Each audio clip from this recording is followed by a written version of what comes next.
For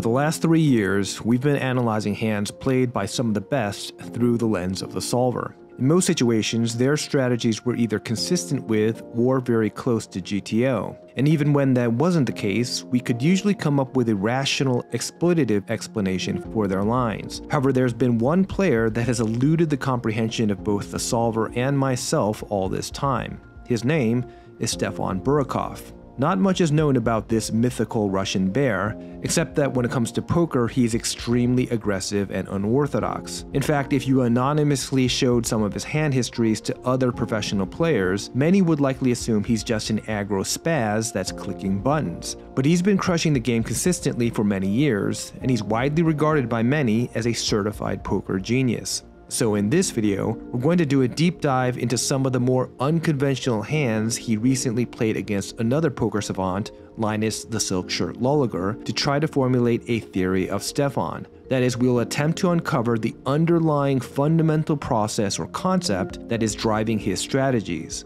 the so-called method to the madness.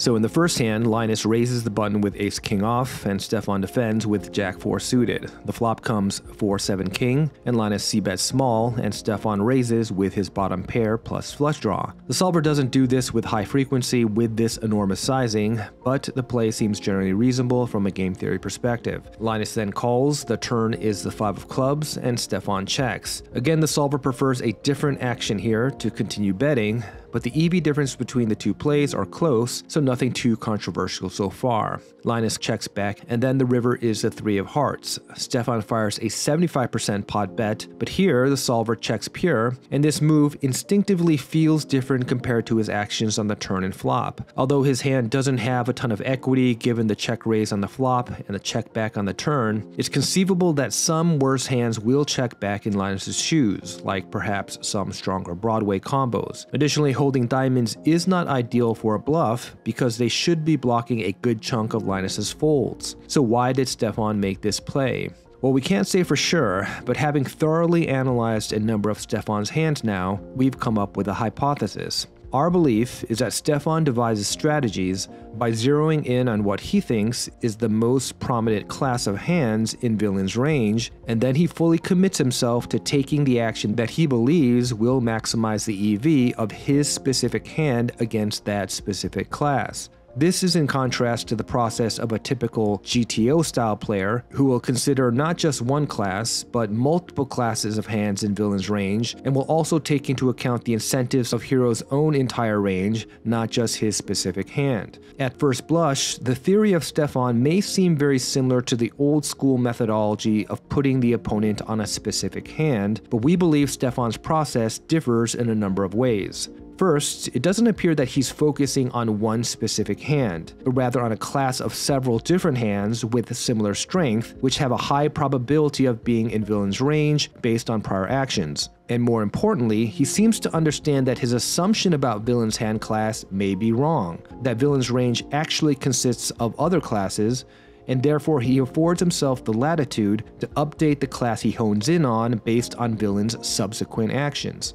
So using this hand as an example, how might this sort of thought process look like? Well, on the flop, his internal dialogue could look something like this. We are heads up in a single raise pot on a king-high flop, and Silk Shirt just c-bet small. Given that, it is most likely that he has a weak hand that my 4x could use protection from, so I'm going to raise. And I'm going to use a larger sizing because I want max fold equity, and even if I'm wrong and I'm called, I still have a lot of outs with the flush draw. But then, when Linus called the flop, the analysis updates on the turn to take into account the prior actions. Given that Linus called such a huge raise, it's now more likely the case that he has King X, which will be difficult to fold out in a single raise pot heads up. And my hand has decent equity, so I'm going to change course and pot control.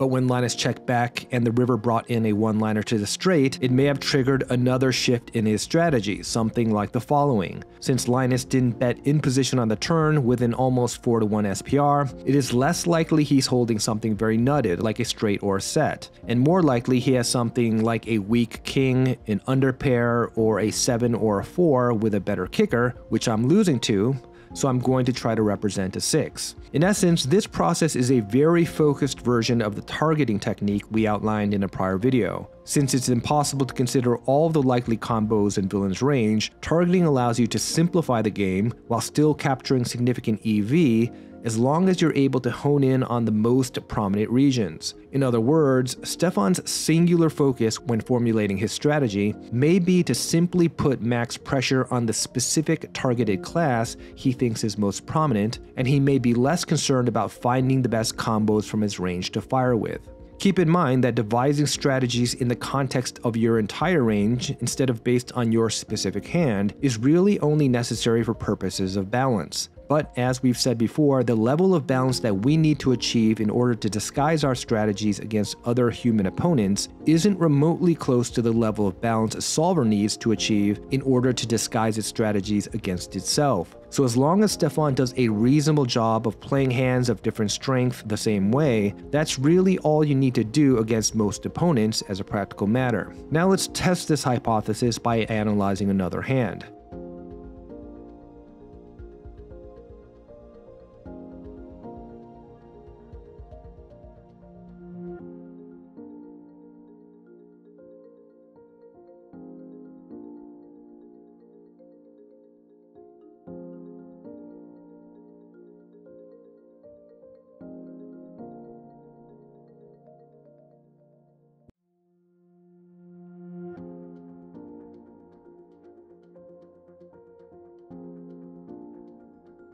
So here Linus opens with pocket 4s, Stefan 3-bets with king queen, and Linus calls. The flop is 3-8-8, Stefan checks, which is fine, especially without the club. Linus bets small for protection, and Stefan calls. This call also appears to be fine from a theory perspective. It would be preferable to hold a club, but he is beating most of Linus's range that should be eager to steal the pot versus a check, and Stefan has 2 strong overs that can pull ahead if Linus has a 3 or something similar like his pocket 4s. The turn is the 4 of diamonds, Stefan checks again and Linus bets, this time half pot with his full house, and Stefan calls. But here we see that the solver no longer approves of his play, and this is a pure fold. Now from a game theory perspective, the typical reasoning process in the big blind's shoes may look something like the following. My opponent has now double-barreled, which lowers the equity of my hand, and I have many better combos to call here with, including ace highs and flush draws, so I'm just going to let this one go. However, from the perspective of the theory of Stefan, the thought process seems to instead be focused on the fact that given the relatively small bet, Linus likely still could have a bunch of mediocre pairs and weak hands like flush draws and one-club combos that king-queen is either still beating or can easily outdraw on the river. And then the river is the queen of spades and Stefan donk rips it. So what is going on here? If Stefan assumed that Linus's range was mostly comprised of trash, shouldn't he just check and allow Linus to bluff? Well, I think this is one of those areas where Stefan differs significantly from your average I put you on pocket queens type of guy. Although Stefan may be deliberately simplifying his thought process, he's still undoubtedly a thinking player that understands board dynamics and how that impacts his opponent's incentives and strategies. This queen bricks out many of Linus's weaker hands that would have stabbed the flop and continued on the turn, such as flush draws and straight draws. And it's safe to assume that Stefan is well aware of the fact that nerdy GTO guys tend not to triple off with missed draws because they block villain's folding range. So based on that premise, it means that many of Linus's weakest hands should check back in any event, so Stefan will not be getting additional chips from them regardless of whether he bets or checks. In that light, it's plausible that here, Stefan shifted his focus to mediocre pairs that were betting small for protection on the flop and turn, but would likely check back the river.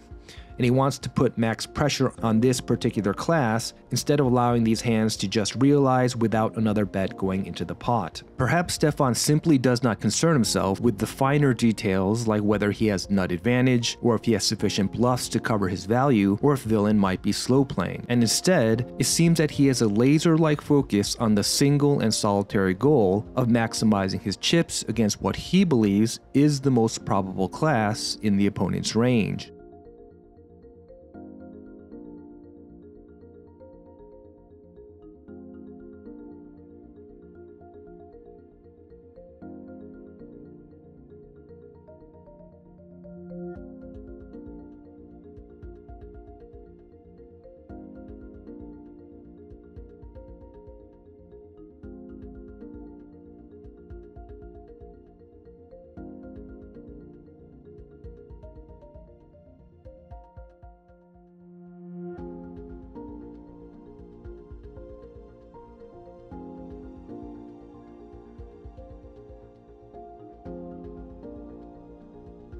So here Linus opens with ace-10, Stefan 3-bets with queen-9 off, and Linus calls. The flop is ace-6 queen, Stefan c-bets small, which is fine, and Linus calls. The turn is the 10 of hearts, and Stefan checks, which is also solver approved. Linus bets 70% with his 2-pair, and then Stefan raises.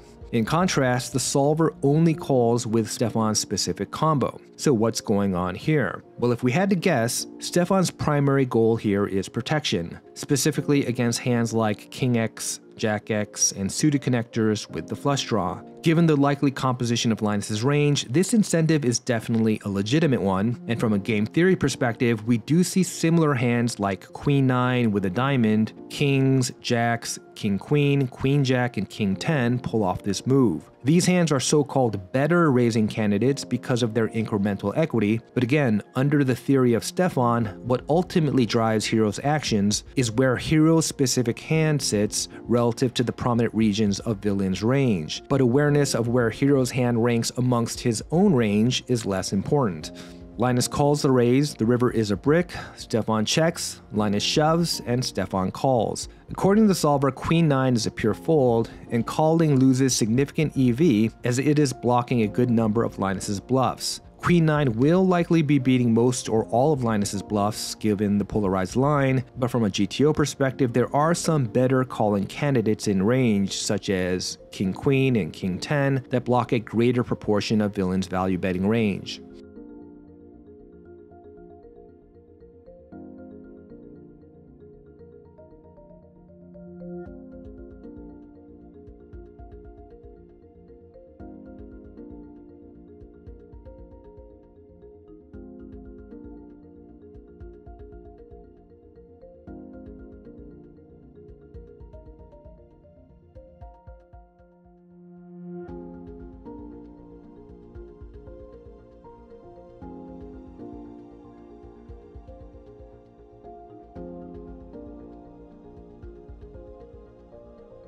So in this hand, all of the action through Linus's shove on the river is relatively standard. It's a 3-bet pot, Stefan has 2 overs and a gut shot, so he c-bets, barrels the turn, and then checks the river when he misses. However, his call to Linus's shove, at least according to this sim, loses massive EV. Similar to the last hand, Stefan has better bluff catchers such as King-Queen, King-Jack, and Queen-10 that are blocking full houses and straights, but it seems that, consistent with our theory of Stefan, his main focus is simply on the fact that he is beating Linus's bluffs. But this raises the question, if Stefan largely ignores his own range, how does he ensure that his frequencies don't get totally out of whack? From a GTO perspective, in order to avoid being exploited, you have to call with some bluff catchers and fold others based on the size of Villain's bet, and the way that we choose which combos to call or fold is by prioritizing the hands that have the best bluff catching properties, meaning the combos that are unblocking bluffs and blocking value,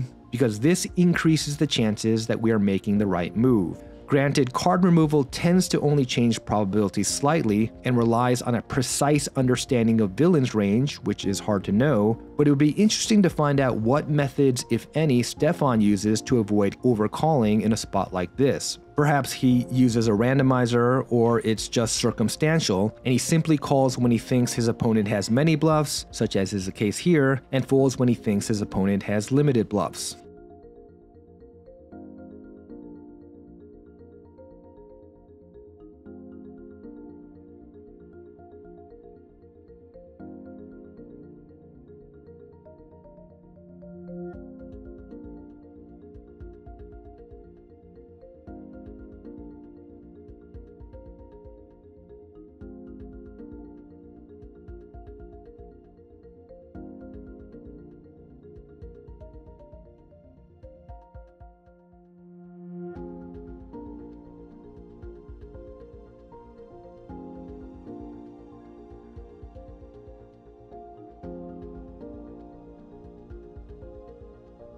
So in this final hand, we're very deep, and Linus opens with Jack 9 of hearts, Stefan 3 bets with King 6 of diamonds, Linus 4 bets, and Stefan calls. The flop is Jack 6-5, Stefan checks, Linus c-bets small, and Stefan raises 2.3x. And this is the third time in a very small sample size where we've seen Stefan check raise with a mediocre pair. In this case, although it's a 4-bet pot, given that they're heads up and deep, and Linus is a human solver, it's likely that his real-life range does contain many of the same trashy, low-equity hands that we see in this sim that a pair of 6s could use protection against. Linus then 3 bets with his top pair with the flush draw, whereas the solver doesn't really raise at all in this spot. Though we do see that the EVs of calling and raising with this hand are close, and it could very well be the case that Linus has mentally node-locked his strategy versus a player that may be polarizing too often with medium equity hands. Stefan calls, the turn is the King of Hearts, and Stefan then donks out with a quarter pot bet. Now, with both players taking unconventional lines, the ranges are extremely narrow, so this solution will likely not be very reliable. However, analyzing things from the perspective of our theory of Stefan,